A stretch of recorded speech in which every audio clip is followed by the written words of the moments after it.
Today I'm gonna show you how I made 300 bucks in only 2 seconds dumping on snipers on Pumpfun. Like, this is really fresh, anybody can do it, it's pretty easy. So let's go.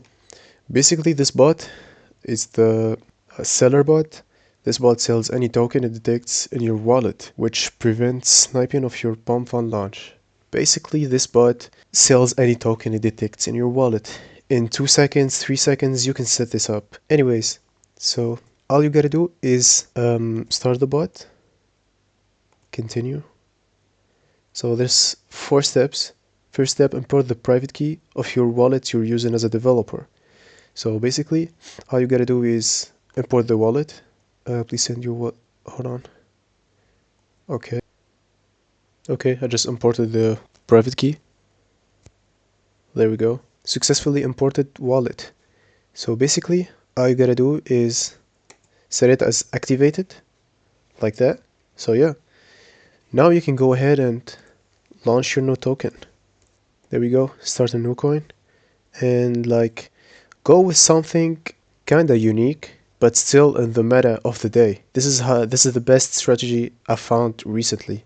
You gotta go with something snipers would like to ape in, you know, because these snipers basically use some kind of filter that filters out some specific keywords. So like if you're gonna like launch a token about Elon Musk or about any like huge name on crypto, basically they're gonna snipe. Alright, so like you see, 700 bucks into 1k. This is 300. Basically I'm the first top trader. 300 bucks in literally 2 seconds. So yeah, this is pretty easy. Very simple strategy, but very effective. The key thing is making tokens that is basically attracts the snipers.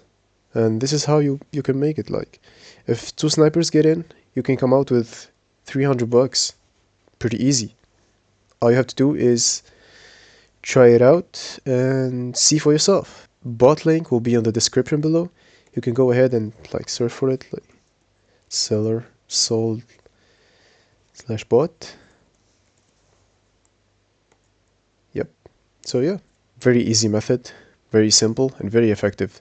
This is how I made this 5k right here, just from this method. So yeah, all you gotta do is try it out and see for yourself. Tell me in the comments below how that went, and yeah, see you in another video.